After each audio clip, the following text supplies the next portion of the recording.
Bismillahirrahmanirrahim. Assalamualaikum warahmatullahi wabarakatuh. Selamat pagi anak-anakku semuanya. Bagaimana kabarnya hari ini?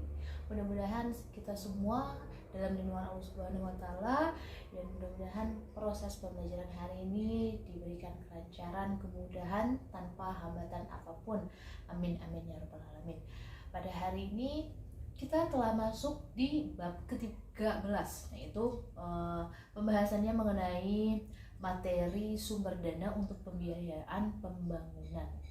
Nah, tentunya kemajuan suatu negara ini kan pasti didasarkan dari pembangunan. Pembangunan ini pasti juga tidak terlepas dari dana untuk pengelolaannya. Gitu. Untuk dana, sumber dana yang diperoleh itu biasanya ada dari dalam dan juga dari luar. Ini di poin A ini kita membahas mengenai sumber dana dari luar negeri. Artinya sebuah pinjaman dari luar negeri, pinjaman dan hibah dari luar negeri. Pinjaman dan hibah dari luar negeri ini merupakan bentuk bantuan asing untuk pembiayaan pembangunan negara-negara dunia ketiga Indonesia. Pertama kali pinjaman asing yang mulai pada masa Orde Baru sampai dengan sampai dengan sekarang gitu. Kemudian pinjaman luar negeri adalah setiap penerimaan negara baik dalam bentuk devisa atau devisa yang dirupiahkan, rupiah, atau dalam bentuk barang atau jasa yang diperoleh dari pemberi pinjaman dari luar negeri yang dibayar kembali dengan persyaratan tertentu atau nantinya kita seperti hutang gitu ya. Jadi hutang ini juga memang kita difungsikan atau dengan tujuan tertentu, yaitu dengan untuk pembangunan suatu negara di Indonesia ini. Kemudian hibah luar negeri adalah setiap penerimaan negara baik dalam bentuk devisa. Pada awalnya, pinjaman asing ini digunakan untuk pembiayaan pembangunan, namun dana asing pada masa sekarang juga digunakan untuk menutupi defisit APBN. Sumber pemberi pinjaman adalah negara asing, lembaga multilateral, lembaga keuangan dan non-keuangan asing, serta keuangan non-asing yang berdomisili di luar wilayah RI atau di luar negeri gitu ya. Mungkin bisa jadi negara tetangga. Nah itu memang kalau misalnya kita lihat dari judulnya kan memang pinjaman dari luar, artinya pinjaman tersebut berasal dari luar negara Indonesia ini. Kemudian di sini juga ada beberapa jenis-jenis pinjaman uang luar negeri. Pertama ini ada pinjaman lunak. Pinjaman lunak adalah masuk dalam kategori official development assistance, atau singkatannya itu ada ODA loan atau consensual loan, yang berasal dari suatu negara atau negara multilateral yang ditujukan untuk pembangunan ekonomi atau untuk peningkatan kesejahteraan sosial bagi negara penerima dan memiliki komponen hibah sekurang-kurangnya 35%. Komponen hibah ini kiran elemen sekurang-kurangnya 35%. Contohnya pinjaman untuk penanganan perubahan iklim dari Prancis. Yang selanjutnya ini jenis yang selanjutnya atau yang kedua itu fasilitas kredit ekspor.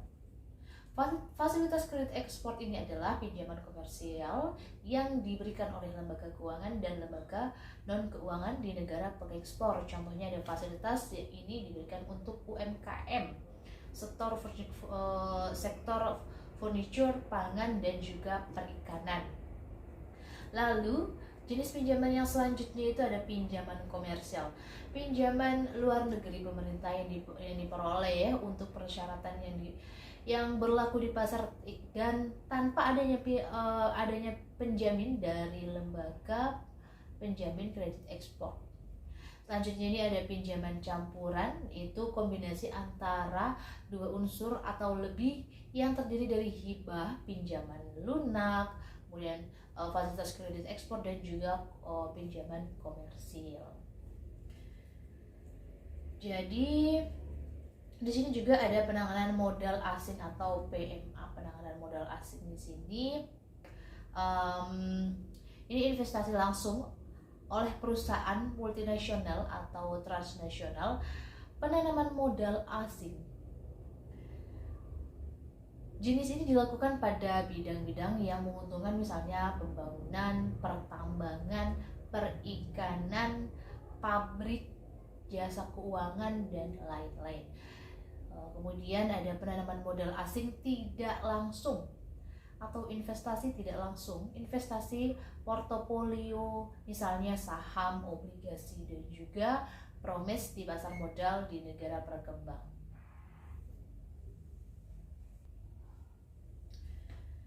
Baik, kita masuk ke poin B, itu sumber dana dari dalam negeri. Berarti kita udah masuk ke wilayahnya ke dalam negeri, berarti kita akan berbicara mengenai informasi atau pinjaman yang berada di dalam Indonesia ini. Kemudian sumber dana dalam negeri yang berfungsi untuk pembiayaan pembangunan terbagi menjadi dua macam. Pertama itu pendapatan dan tabungan pemerintah. Nah, di sini pendapatan ya, misalnya sumber-sumber dari pajak. Pajak ini jenisnya itu pajak dalam negeri, misalnya seperti pajak penghasilan, kemudian pajak pertambahan nilai dan juga jasa, pajak atas penjualan barang mewah, kemudian pajak bumi, bangunan, dan pendapatan dari cukai dan lain-lain. Jadi kita juga setiap pembelian barang mewah pastikan ada pajaknya. Kita membeli handphone, kita terkena pajak. Kemudian kita jangankan untuk barang-barang mewah, kita masuk ke tempat makan, restoran saja pasti ada pajaknya. Ini masuk ke pajak penghasilan. Selanjutnya juga untuk pajak ini ada pajak perdagangan internasional. Itu seperti biaya masuk dan biaya keluar. Kemudian yang sumber yang kedua ini pendapatan nasional bukan pajak atau PNBP. Ini dengan jenis pendapatan sumber daya alam, kemudian pendapatan dari kekayaan negara dipisahkan. Yang kemudian ini ada pendapatan PNBP lainnya dan pendapatan badan layanan umum. Kemudian untuk rinciannya itu seperti migas dan non migas. Lalu ini ada kelebihan dari pajak. Kelebihan pajak yang diperoleh dari pajak pemberian kontribusi yang dominan jika dibandingkan pemerintah dari BUMN. Yang poin B ini ada tabungan swasta atau masyarakat. Nah, di sini tabungan itu memang ini berpengaruh ternyata ya dengan pembangunan negara. Kenapa? Karena dengan adanya tabungan swasta atau masyarakat berarti kita juga telah membantu negara untuk mempersiapkan modal gitu, atau modal dalam negeri. Dalam artian kita memang jika kita tadinya ya dari sekolah dasar sudah dibudayakan, sudah diajarkan, sudah diperkenalkan mengenai menabung, berhemat, menabung dan lain-lain, ternyata memang efeknya luar biasa sekali sampai ke masa depan saat ini. Menabung ini artinya kan kita bisa mengelola keuangan ya, mengelola keuangan untuk dapat tetap stabil dengan mengimbangi antara pengeluaran dan juga pendapatan. Tabungan masyarakat adalah pendapatan yang diterima oleh masyarakat dan secara sukarela tidak digunakan untuk konsumsi. Artinya itu kita itu menahan hasrat untuk berbelanja, menahan hasrat untuk membeli.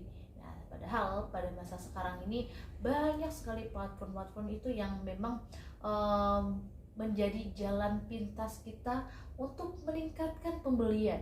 Misalnya seperti saya sebutkan mereknya itu seperti e-commerce Shopee. Nah, di situ kan kita memang kita beli gambar gitu.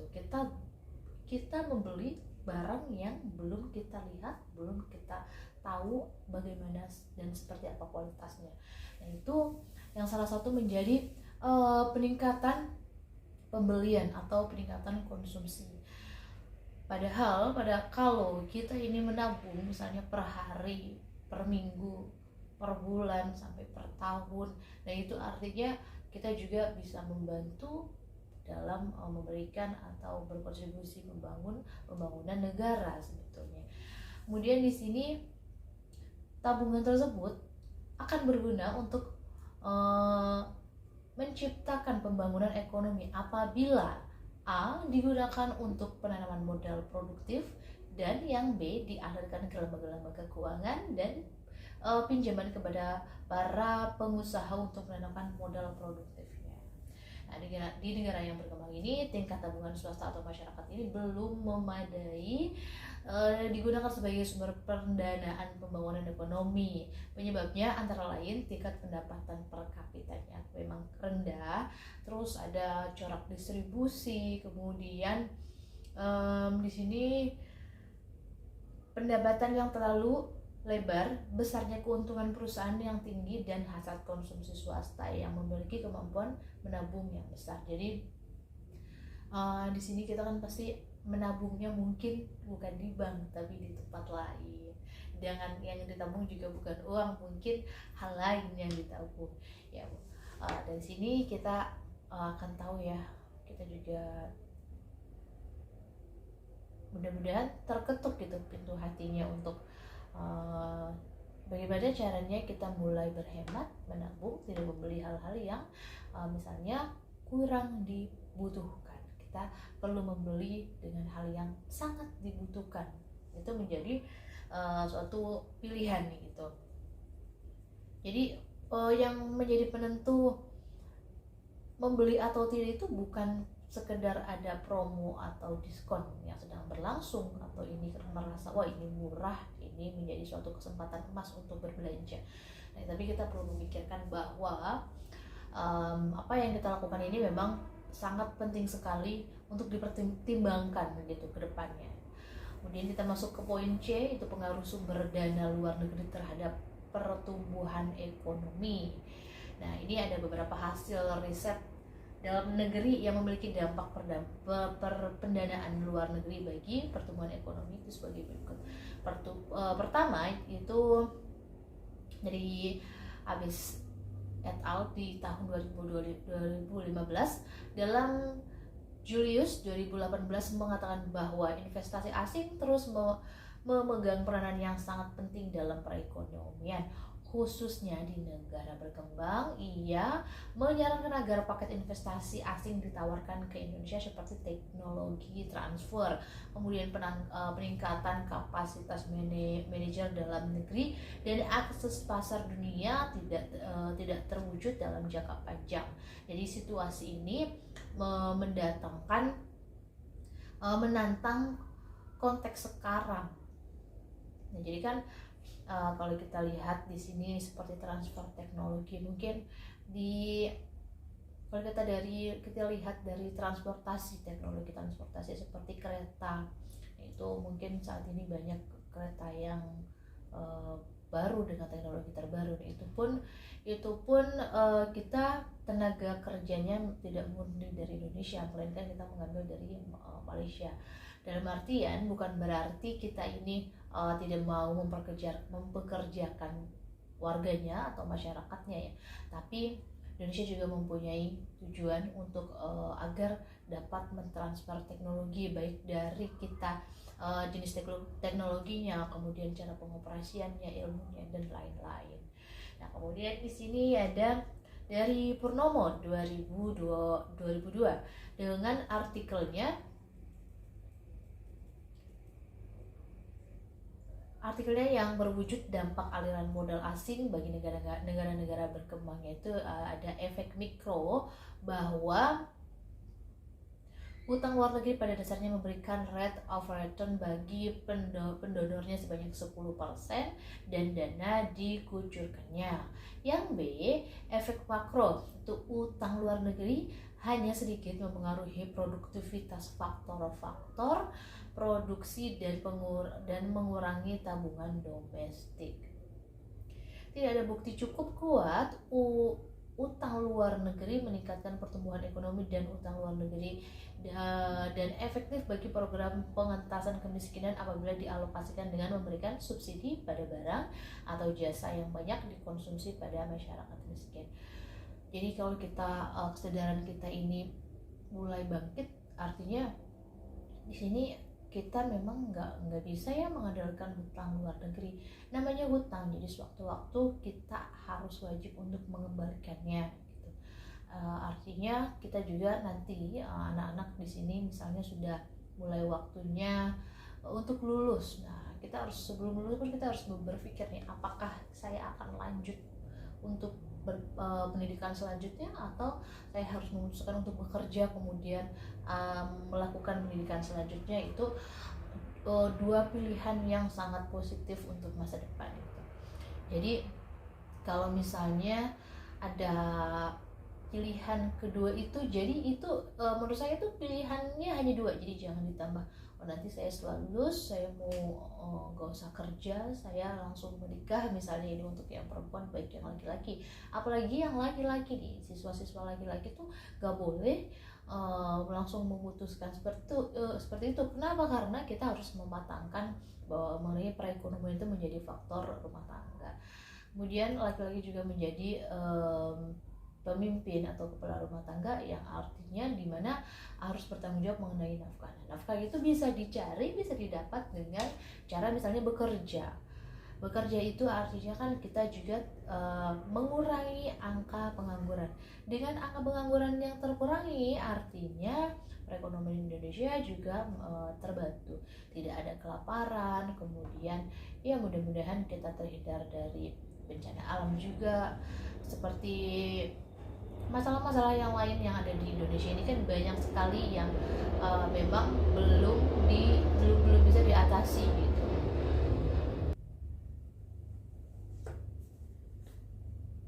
Jadi untuk keputusan setelah nanti lulus di sini pun kita kedua pilihan tersebut, opsi tersebut memang menjadi jalan terbaik ya. Misalkan mau bekerja dulu, artinya memang kita juga menyadari bahwa perekonomian rumah tangga, perekonomian pribadi, keluarga itu memang betul-betul harus kita pikirkan. Jangan sampai kita ini terlilit, kemudian kita tidak bisa keluar dari lingkaran api.